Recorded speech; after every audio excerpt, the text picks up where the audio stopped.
नमस्कार साथियों, welcome my YouTube channel Balaji online classes. हमने साथियों प्रतिशत के 3 क्लास पढ़ी थी, जिसमें मैंने आपको कहा था कि अगली क्लास में कुछ होल वैल्यूज के फॉर्मूले में आपको लिखाऊंगा और कुछ इंपॉर्टेंट क्वेश्चन और कराऊंगा। तो आज क्या है कि हम कुछ मान ऐसे हैं जो हम प्रतिशत पढ़ेंगे, उसमें हमें काम आएंगे। जो होल वैल्यू मार्क मैंने विधि पढ़ी थी पिछली क्लास के अंदर, तो उस क्लास के अंदर हमने पढ़ा था। तो देखो, सबसे पहले आता है कि 1/1 का मान यानी कि 100%, 100% का मान होता है, वो होती है 100% का मान। होल वैल्यू में पहले लिख रहा हूं तो होती है 1/1। दूसरा हमारे पास आता है 50%। तो 50% का मान होता है, वो होता है 1/2। तीसरी हमारे पास आती है 1/3, और 1/3 के पास हमारे पास मान होता है, इनकी वो होता है 33 सही 1/3% का। यानी हमारे पास में किसी चीज लिखी 33 सही 1/3 लिखा है, तो उसका मतलब है 1/3।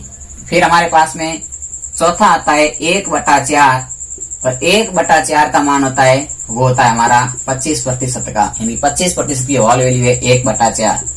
फिर आता है 1/5, इसका मतलब है हमारे पास कि किसी चीज का 20% मान दिया रखा है, उसकी होल वैल्यू है 1/5। फिर अगला आता है हमारे पास 1/6। 1/6 का मतलब है किसी चीज का मान कितने प्रतिशत, यानी कि लगभग 16 सही 2/3% हो, तो वो होती है हमारे पास 1/6 मान। यानी 16 सही 2/3% का मतलब होल वैल्यू होती है 1/6। फिर आती है 1/7। तो 1/7 का मान होता है, और इनकी लगभग 14 सही 2/7% का मान, 14 सही 2/7% का मान होता है, वो होता है 1/7।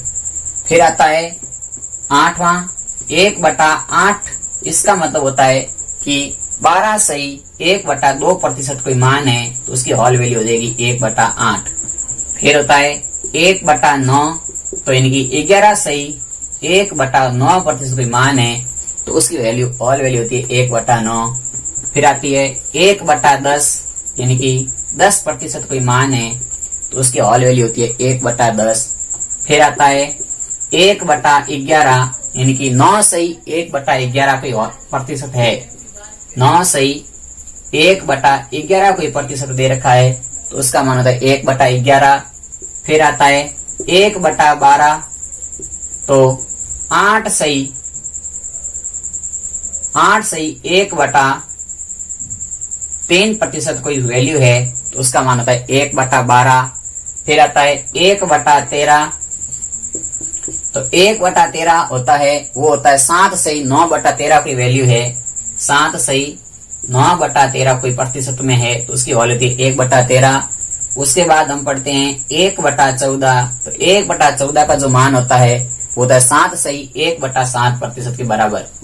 यानी कि 7 सही 1/7% के मान है, तो होती है 14 1/14 के बराबर। फिर आता है 1/15, तो 1/15 है, जो होती है 6 सही 2/3% का मान। यानी कि देख हमें लिखा हुआ है कि 6 सही 2/3% दे रखा है, तो इसकी होल वैल्यू कितनी होगी, तो होल वैल्यू हो जाएगी 1/15। उसके बाद में आती है हमारी अगली 1/16 दे रखा है, तो 1/16 का मतलब होता है 6 सही 1/4% के मान दे रखा है, 6 सही 1/4, तो उसकी होल वैल्यू होती है 1/16। फिर आती है 1/17, तो 1/17 का मान होता है, वो होता है कि 5 सही 15/17 की वैल्यू दे रखी है, तो उसका मान होता है 1/17। फिर आती है 1/18, तो 1/18 का मतलब है कि 5 सही 5/9 की वैल्यू दे रखी है, तो उसका मान होता है 1/18। फिर आती है 1/19, तो 1/19 का मतलब है कि 5 सही 5/19 कोई मान दे रखा है, तो वो होती है 1/19 का मान। इसी प्रकार 1/20, तो 1/20 का मतलब है कि उस मान 5% की कोई वैल्यू दे रखी है, तो उसका मान होता है 1/20। फिर आता है 1/25, यानी कि किसी का मान यदि 4% दे रखा है तो होता है 1/25। फिर आता है 1/30, यानी कि यदि हमारे पास किसी चीज का मान 30 सही 1/3% दे रखा है तो उसका मान होता है 1/30। फिर आता है 1/50, किसी भी चीज का मान हमारे पास 2% दे रखा है तो उसका मान होता है 1/50। तो ये कुछ और वैल्यूज है जो हमें याद रखनी पड़ती है। इनमें से 20 तक मान बहुत, यानी कि कैसे ज्ञात किए सारे तरीके मैं बता सकता हूँ आपको। यानी कि मुझे यदि दे दे 1/3 दे दे तो मैं पूछूं कि 1/3 किसका मान है, तो कुछ भी नहीं, आप इसको 100 से गुणा करोगे तो 33 सही 1/100% से गुणा करते ही 100% से गुणा करते ही आपके पास उसका प्रतिशत मान ज्ञात हो जाएगा। ऑल वैल्यू को 100% से गुणा करते ही प्रतिशत में मान आ जाएगा और प्रतिशत के मान में 100 का भाग करेंगे तो ऑल वैल्यूज आ जाएगी। यानी कि हमें वो कॉन्सेप्ट वही है कि भिन्न को प्रतिशत में बदलो और प्रतिशत को भिन्न में बदलो। तो ये हॉल वैल्यू में क्या है कि ये सूत्र मतलब याद देते हैं, ऐसे मान याद देंगे तो क्या होता है कि इस प्रकार कोई क्वेश्चन आते हैं तो हमें उसका शॉर्टकट तरीका लगा सकते हैं। जैसे मैंने कह दिया कि एक वस्तु का क्रय मूल्य 200 रुपए है जिस पर 20% की छूट दी जाती है। अब 200 रुपए पर 20% की छूट दी जाती है, आपको लिखोगे 20/100, फिर 0 से 0 काटोगे तो निकालोगे। 20% दे रखा है तो मान है 1/5, ये मान निकालना है हमारे पास। यानी कि एक छूट दी जाती है तो एक कम कर दो तो हो गया 4/5, काट देंगे, कितनी बार कट गएगा 40 बार, 40 को 4 से गुणा कर दो, यानी कि 160 रुपए की वो वस्तु हो जाएगी 20% छूट के बाद। तो इस प्रकार से हमें ऑल वैल्यू जो पता होती है उसके हम ऐसे ट्रिक लगा सकते हैं। तो एक बार आप इसका जल्दी से स्क्रीनशॉट ले लो, उसके बाद हम कुछ प्रतिशत के शेष रहे हुए इंपोर्टेंट क्वेश्चन करते हैं और उसके बाद अगली क्लास में प्रतिशत से संबंधित हम और हाई लेवल के क्वेश्चन करेंगे। तो जल्दी से आप इसका स्क्रीनशॉट ले लीजिए। आपने स्क्रीनशॉट ले लिया होगा सबने। पहला क्वेश्चन आपकी स्क्रीन पर है, प्रतिशत से संबंधित कुछ फैक्ट और पढ़ रहे थे हम। तो पहला क्वेश्चन है आपकी स्क्रीन पर कि एक पिंड 10 मीटर की ऊंचाई से गिरकर कठोर तल से उछलता है तो टकराने के बाद उसकी ऊर्जा 20% कम हो जाती है, तो अब वह कितनी ऊंचाई तक उछलेगा। देखो क्वेश्चन लिखा हुआ है कि एक पिंड है जो 10 मीटर ऊंचाई से गिरता है। जैसे ही वो 10 मीटर ऊंचाई से गिरा तो तल से टकराने के बाद में जैसे तल पे टकराया तो उसकी ऊर्जा में 20% कमी आ गई। पहले 100% थी। जब देखो इसका हम हल करते हैं, जब उसकी ऊर्जा 100% ऊर्जा थी तब वो गया था 10 मीटर। 10 मीटर आया तब उसकी ऊर्जा 100 थी। टकराने के बाद में 20% कम हो गई तो अब ऊर्जा कितनी है टकराने के बाद। एक बार टकराएगा तो टकराने के बाद उसकी ऊर्जा होगी 80%। 80% का मतलब 100% का मतलब 10 है तो 81% का मतलब 10/100, 80 का मतलब देगा 8 मीटर। यानी कि वो एक बार टकराएगा उसके बाद वो 8 मीटर की उछाल लेगा। दोबारा टकराएगा तो 80% की और 20% कम हो जाएगी। तो दोबारा टकराएगा तो इसकी 80 की 20 और कम कर दो, इनकी 16 और कम हो जाएगी। तो 16 कम हो जाएगी, 80 में से 16 घटा देंगे तो रहेंगे अपने पास इनकी 6.4 मीटर, लगभग 6.4 मीटर ऊंचा कूदेगा। इस प्रकार से पहला क्वेश्चन था जो बहुत ही काफी बार ऐसे क्वेश्चन घुमा फिरा के पूछ लेते हैं। तो जल्दी आप इसका स्क्रीनशॉट ले लीजिए। चलिए अगला क्वेश्चन है कि जोसेफ की आय 10% कम की गई। जोसेफ की आय 10% कम की गई। यदि उसकी आय को उसके पूर्व स्तर पर लाया जाता है तो अब उसकी आय में कितने प्रतिशत की वृद्धि करनी पड़ेगी। अब देखो इसके आपके क्वेश्चन लिखा हुआ है कि जोसेफ की आय है जो पहले 10% कम की गई। यदि इसकी आय को प्रारंभिक स्तर पर लाना है तो कितने प्रतिशत की वृद्धि करेंगे। काफी बार विद्यार्थी यही सोच लेते हैं कि 10% कम किया था वापस 10% बढ़ा लो तो वही स्थिति आ जाएगी। लेकिन यहाँ पे काम ऐसे होता है। देखो क्या हो गया, यानी कि अब हमारे पास इसकी ट्रिक थी, हमने पढ़ी थी कि जब जब कमी की जाती है किसी भाव में, हल कमी की जाती तो हमें वृद्धि कितनी करनी होती है, कमी कितने की हो रही है, तो कमी हो रही है 10% की। 10% की कमी 100 पे हो रही है, मतलब क्या हो गया, इसका मतलब हो गया हमारे पास कि 10 रुपए कम हो गए तो कितने रह गए, 90 रह गए। अब हमें वापस वृद्धि करनी है, यानी कि वृद्धि प्रतिशत ज्ञात करना है। तो वृद्धि प्रतिशत ज्ञात करने के लिए वास्तविक कमी कितने पे हुई, 100 की हुई, 10 की 100 पर हुई, तो शेष कितने रह गए, 90। इसको गुणा कर दो वापस आप 100 से, तो उत्तर आ जाएगा आपका 100/9, यानी कि 11, 100/9, 11×99, 11 सही 1/9% की वृद्धि करनी पड़ेगी। यानी कि हमने कॉन्सेप्ट पढ़ा था पिछले वीडियो में, वही कॉन्सेप्ट है कि जब कमी की जाती है किसी भी विषय वस्तु पर, तो कितने % कमी की, तो 10% कमी की, तो 10 ऊपर कम कर दो, बटे में 100 में से 10 कम कर दो, और वास्तविक में वृद्धि पूछी है तो 100 से गुणा कर दो, तो उत्तर आ गया 11 सही 1/9% वृद्धि करेंगे तो वापस उसकी प्रारंभिक आय आ जाएगी। तो आप इसका भी स्क्रीनशॉट ले लीजिए। अगला क्वेश्चन है, अगला क्वेश्चन है कि किसी खिलौने पर 30% की छूट देने पर इसका दाम 30 रुपए कम हो जाता है, तो खिलौने का नया मूल्य ज्ञात करो। देखो क्या हो रहा है कि खिलौना है, उस खिलौने पर 30% की छूट दी गई, 30% का मान है वो 30 रुपए के बराबर है, यानी 30% की छूट दी तो 30 रुपए कम हो गए, तो नया दाम ज्ञात करना है। नया दाम, तो नया दाम कितना रहेगा, 30% छूट दे दी गई तो 30% का मान आ गया 30/30, तो हमें नया दाम ज्ञात करने की 70% का मान ज्ञात करना है, तो 70% का मान आ जाएगा, वो आ जाएगा 70 रुपए। सीधा सीधा आंसर आ गया इसका कि 30% का मान 30 के बराबर है, तो नया दाम ज्ञात करना है, 70% का मान 70 के बराबर आ जाएगा। तो आप इसका भी स्क्रीनशॉट ले लीजिए जल्दी से। फिर अगला क्वेश्चन करते हैं जो काफी इंपॉर्टेंट क्वेश्चन है, काफी बार एग्जाम में आते हैं ऐसे क्वेश्चन, कि दो संख्याओं का योगफल 4000 है, एक संख्या का 10% दूसरी संख्या के 6/2/3% के बराबर है, तो संख्याएं ज्ञात कीजिए। अब हमारे पास में आ गया कि दो संख्याएं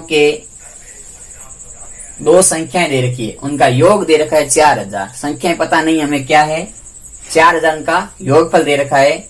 फिर कह रहा है कि पहली संख्या का 10% दूसरी संख्या के 6/2/3% के बराबर है, तो दोनों संख्याओं का अंतर कितना होगा वो ज्ञात करना है। देखो हमारे पास इसका हल करते हैं, तो देखो पहली संख्या का 10%, पहली संख्या का 10% बराबर है दूसरी संख्या के 6/2/3% के, ये दे रखा है। तो देखो जब दोनों संख्याएं ये बराबर दे रखा है तो प्रतिशत से प्रतिशत कट जाएगा, यानी हमारे पास में आ गया पहली संख्या गुणा 10 बराबर दूसरी संख्या गुणा 6×3 18, 2 20/3, 10 से 20 कट गया 2 बार, इनके आगे हमारे पास पहली बराबर 2 × 2/3, हम इसको लिख सकते हैं पहली संख्या बटा दूसरी संख्या बराबर 2/3, या हम इसको लिख सकते हैं पहली संख्या का अनुपात दूसरी संख्या का अनुपात बराबर 2/3, यानी कि अब हमारे पास दोनों संख्याओं के अनुपात हमें ज्ञात हो गए 2:3। अब हमें योग दे रखा है तो अनुपातों का योग कर लिया, यानी कि 2:3, 2 और 3 का योग हमें दे रखा है 4000 के बराबर।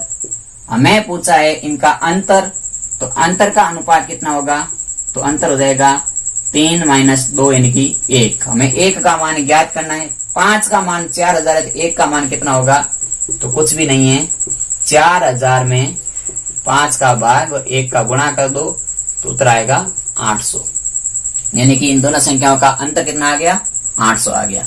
हमारे पास में कोई 4000 से मतलब नहीं रखा, हमें क्वेश्चन में दे रखा है पहली संख्या का 10% और दूसरी संख्या का 6/2/3% आपस में बराबर थे, तो प्रतिशत से प्रतिशत काट दो, दोनों को सॉल्यूशन करेंगे। तो यहाँ 10 था, यहाँ 6, 3 को गुणा किया 20/3 हो गया, 10 से 20 2 बार कट गए, उत्तर यहाँ 2/3 रह गया। इस 2 के बटे में लिया है तो पहले और दूसरे का अनुपात 2:3 आ गया। हमें योग दे रखा है तो दोनों अनुपातों को जोड़ लो तो 3 और 2 का योग 5 आ गया, यानी 5 का मान है 4000। हमें अंतर ज्ञात करना है तो दोनों का अंतर कितना आ रहा है, दोनों का अंतर 1 आ रहा है। 5 का मान 4000 है तो 1 का मान 800 आएगा। यह था हमारा इसका आंसर। तो जल्दी से आप इसका स्क्रीनशॉट ले लीजिए, फिर अगला क्वेश्चन करते हैं। स्क्रीनशॉट ले लिया होगा आपने। अगला क्वेश्चन है हमारा, वो है कि x तथा y का वेतन का योग है वो 2000 रुपए है। कोई दो व्यक्ति है x और y, उनके वेतन का योग हमें दे रखा है 2000 रुपए। x अपने वेतन का 95% खर्च कर देता है तथा y अपने वेतन का 85% खर्च कर देता है। यदि दोनों की बचत है जो बराबर है, इनकी समान है, तो y का वेतन ज्ञात कीजिए। क्वेश्चन आपके सामने है स्क्रीन पर कि x का वेतन तथा y का वेतन है वो दोनों का योग दे रखा है 2000। फिर कह रखा है कि x है जो कितने खर्च करता है, 95% खर्च कर देता है अपने वेतन का, और y है वो 85% खर्च कर देता है तथा x की जो बचत है और y की जो बचत है आपस में बराबर है। तो हमें y का वेतन बताना है। तो देखो हमें एक चीज यहाँ बराबर दे रखी है। क्या बराबर दे रखी है? देखो x की, इसको मैं हल करता हूँ, पूरी विधि से आपको हल करके समझाता हूँ इसको। x का खर्च, x खर्च कितना करता है, तो 95% x खर्च कर देता है, तो x की बचत कितनी हो जाएगी, तो x की बचत हो जाएगी 5%। क्योंकि 95% खर्च कर तो 100% की वैल्यू थी, उसकी 5% रहेगी। और y का खर्च कितना है, तो y का खर्च है 85% की 85%। तो y की बचत कितनी है, y की बचत तो वो हो जाएगी 15%। अब हमें प्रश्न में दे रखा है कि x की बचत और y की बचत आपस में बराबर है, तो बराबर हो गई। तो देखो 5 बराबर है तो प्रतिशत से प्रतिशत कट जाएगा, 5 से कट गया ये 3 बार, यानी कि हमारे पास में आ गया x बटा y बराबर 3/1। या हम इसको लिख सकते हैं x अनुपात y बराबर 3/1। तो इससे हमारे पास x और y के मान आ गए, अनुपात आ गया। अब हमें क्वेश्चन में क्या दे रखा है, योग दे रखा है, यानी कि अनुपातों का योग, यानी कि 4, और 4 का मान हमें दे रखा है 2000। हमें पूछा है y का वेतन, और y के वेतन की y का अनुपात कितना है, तो y का अनुपात है 1। तो 1 का मान ज्ञात करना है, तो 4 का मान यदि 2000 है, 2000 में 4 का भाग दे दो, 1 का गुणा कर दो, तो उत्तर आ जाएगा 500 रुपए। इनके y का वेतन आ गया 500 रुपए आंसर। जल्दी से आप इसका भी स्क्रीनशॉट ले लीजिए, उसके बाद हम अगला क्वेश्चन करते हैं। क्योंकि ऐसे ही क्वेश्चन हमें घुमा फिरा के एग्जाम में पूछे जाते हैं काफी बार, जिसे हम कंफ्यूज हो जाते हैं। तो ऐसे क्वेश्चन को मैं प्रैक्टिस के सेट के साथ आपको सॉल्व करा रहा हूँ। आप खुद इनको समझिए, पुनः एक बार वापस हल कीजिए, आपको जरूर समझ में आएंगे कि कॉन्सेप्ट क्या है। कॉन्सेप्ट समझ आ जाएंगे तो ट्रिकें खुद अपने आप बनती रहेगी।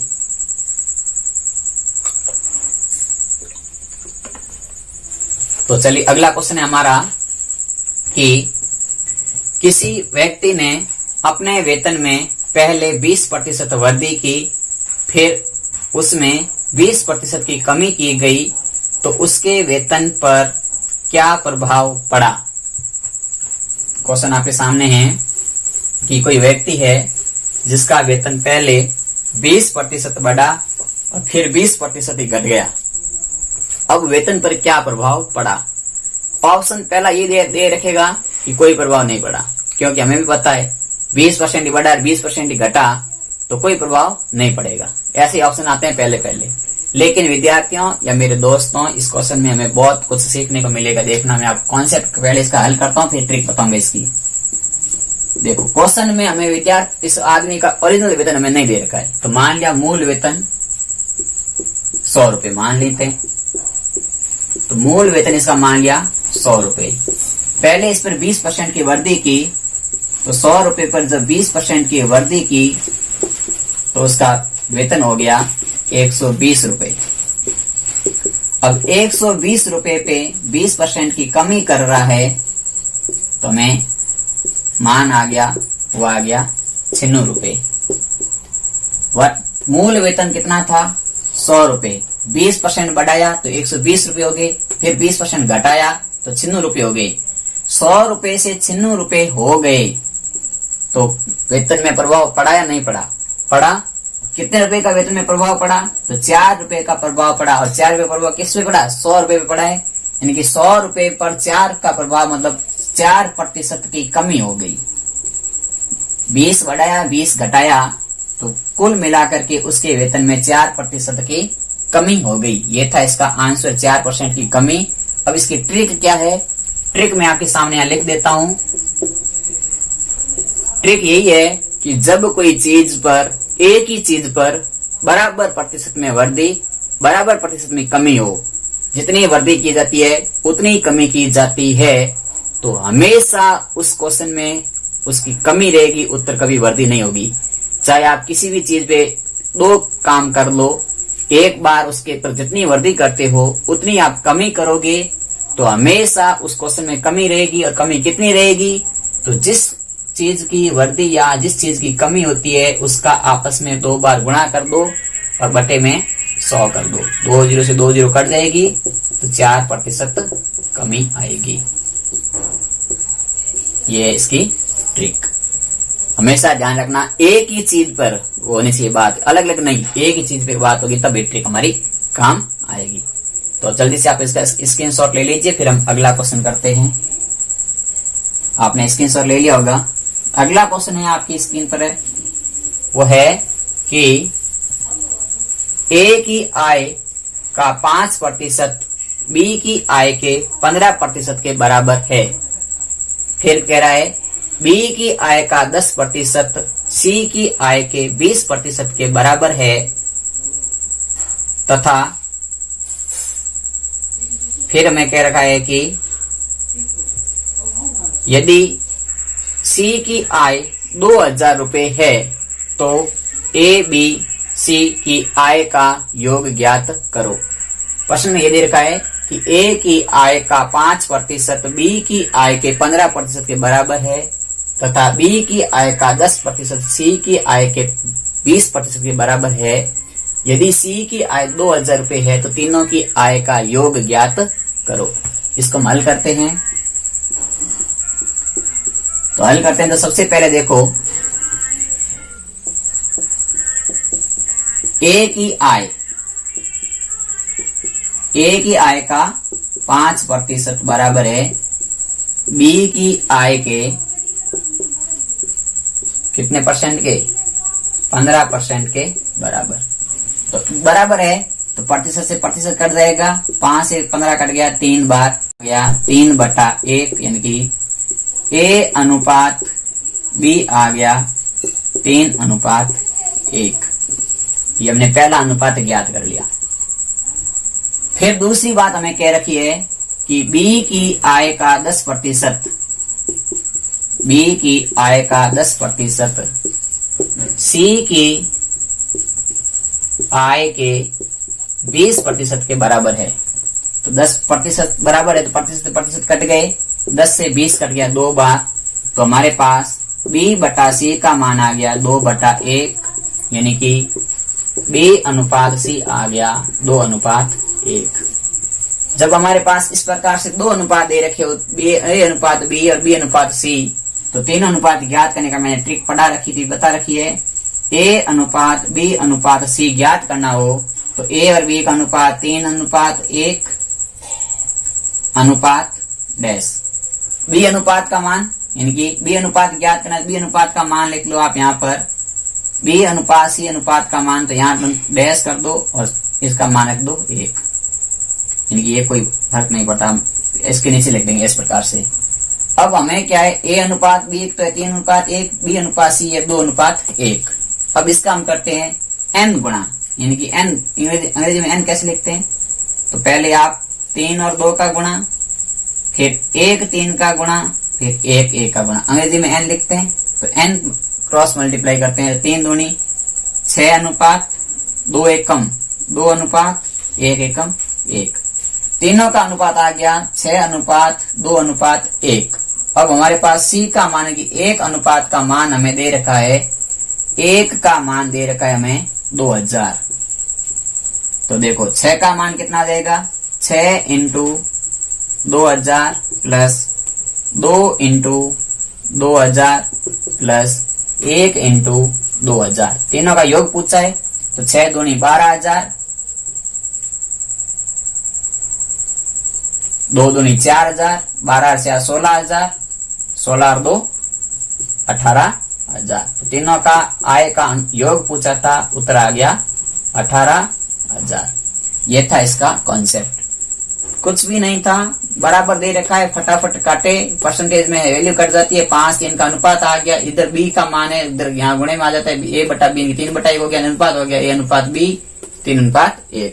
फिर 10-20 कट गए, 2:1 रह गया, बी सी का अनुपात 2:1, ए बी 3:1 है, बी सी 2:1 है। तो एन विधि फॉर्मूले से इसका अनुपात आ जाएगा 6:2:1। अनुपातों का योग पूछा है हमें, कि तीनों के योग पूछ ज्ञात करना है। तो 1 का मान हमें दे रखा है, सी का मान हमें दे रखा था, वो 2000 है, सी का अनुपात कितना है 1 का मान 2000 है, तो 6 का मान 12,000, 2 का मान 4,000, 1 और ये 2000, 12 से 16 और 2 टोटल वैल्यू आ गई 18,000 अनुपातों का योग आ गया। तो ये था इसका बेसिक कॉन्सेप्ट। अगला आता है क्वेश्चन कि चीनी के मूल्य में 40% की वृद्धि के कारण एक आदमी 600 रुपए में 6 किलोग्राम कम खरीद पाता है, तो चीनी का बढ़ा हुआ भाव ज्ञात कीजिए। जल्दी से आप इसका स्क्रीनशॉट ले लीजिए, फिर अगला क्वेश्चन करते हैं। क्वेश्चन आपकी स्क्रीन पर है, चीनी के भाव में जब 40% की वृद्धि की जाती है तो एक आदमी है जो 600 रुपए में 6 किलोग्राम चीनी कम खरीदता है। यानी जब चीनी के भाव 40% नहीं बढ़े, 100 रुपए थे, तब वो 600 रुपए में जितनी चीनी जाता था उससे भाव बढ़ गए हैं, तो 6 किलो चीनी पहले वाले से कम मिल रही है उसको। और मैं पूछा गया है कि नया मूल्य कितना होगा। इसका मैं आपको सीधा ट्रिक बताता हूं। जितने रुपए हैं कि 600 रुपए है, 600 रुपए में कितना कम आ रहा है, तो 6 कम आ रहा है, 600 रुपए है। अब वृद्धि कितनी हो गई, तो 40 की वृद्धि हो गई। कम कितनी आ गई, 6 की कम। कितनी कम आ रही, देखो जितने रुपए थे ऊपर, कम कितनी आ रही है बटे में, वृद्धि को गुणा कर दो। तो 600 रुपए में 6 कम आ रही है 40 की वृद्धि होने पर, तो ये कट जाएगा इससे 100, और यहाँ प्रतिशत साथ में है तो प्रतिशत से 100 कर देंगे, तो उत्तर आ गया हमारे पास, वो आ गया इनकी 40 रुपए। चलिए वापस समझते हैं इसको। देखना, हमारे को नया मूल्य ज्ञात करना है।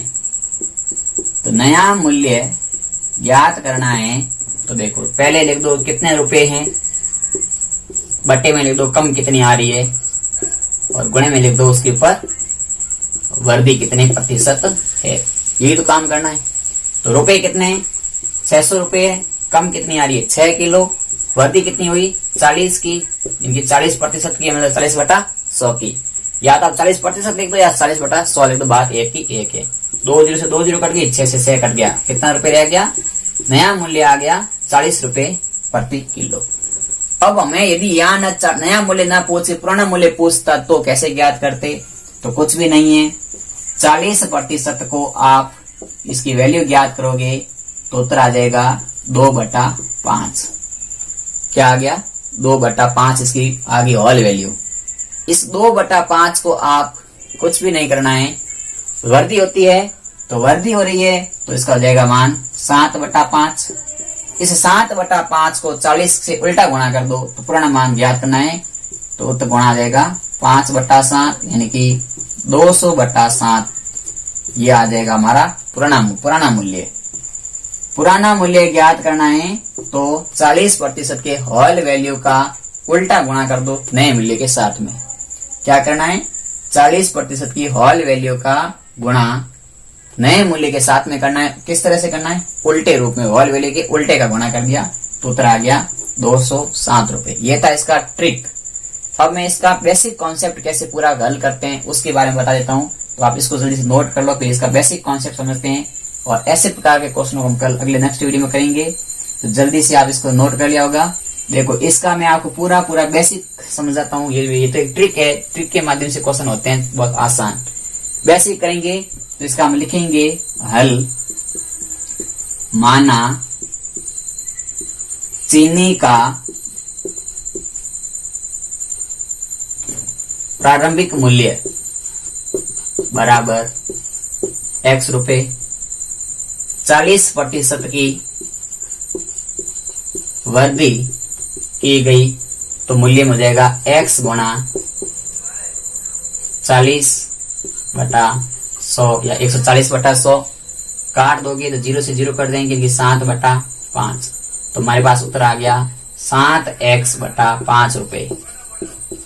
यह आ गया नया मूल्य।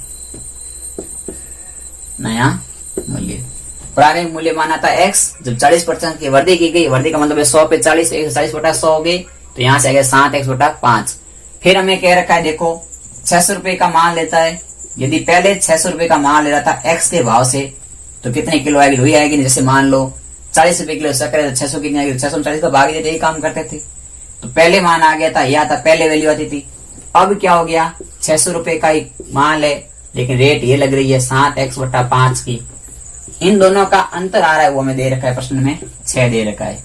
अब इसको हल करेंगे तो हो जाएंगे 600/x माइनस 6×5 = 3000/7x बराबर 6।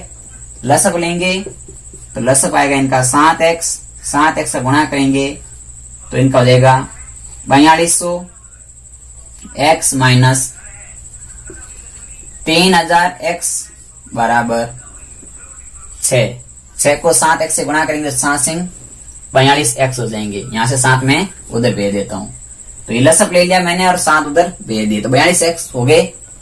अब इसके देखो 4200 में से x घटाएंगे तो कितने रह जाएंगे? 3000 घटा देंगे तो रह जाएंगे 1200। 1200x बराबर आ गया 42x, x से x कट गया तो 4200/12 हो जाएंगे।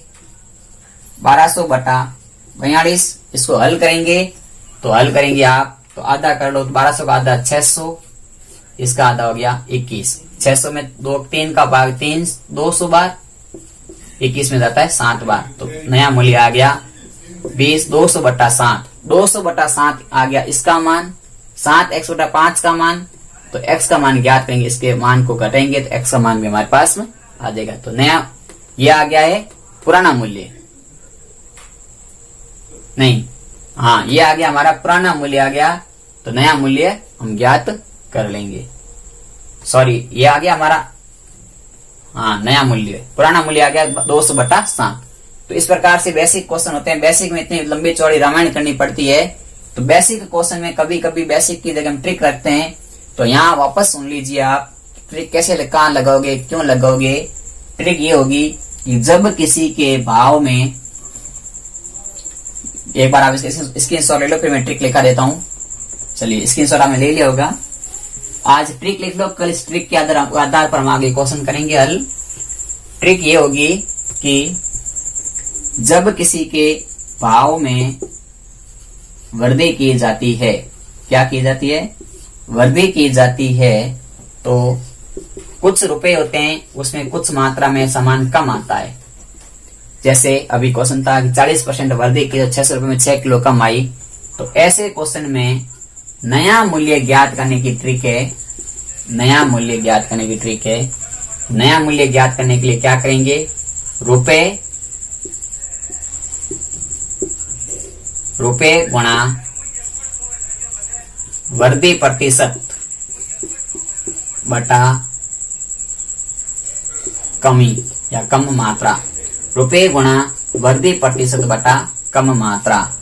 और यदि हमें पुराना मूल्य ज्ञात करना है तो पुराना मूल्य ज्ञात करने का सूत्र हो जाएगा नया मूल्य गुणा उल्टा होल वैल्यू। ये चीज ट्रिक है। तो आपको समझ में आया होगा आज का कॉन्सेप्ट, आज की ट्रिक। होल वैल्यू के जो मान लिखे हैं वो। यदि वीडियो पसंद आया है तो लाइक करें, चैनल पर पहली बार है तो भी चैनल को सब्सक्राइब करें और ज्यादा से ज्यादा शेयर करें। धन्यवाद।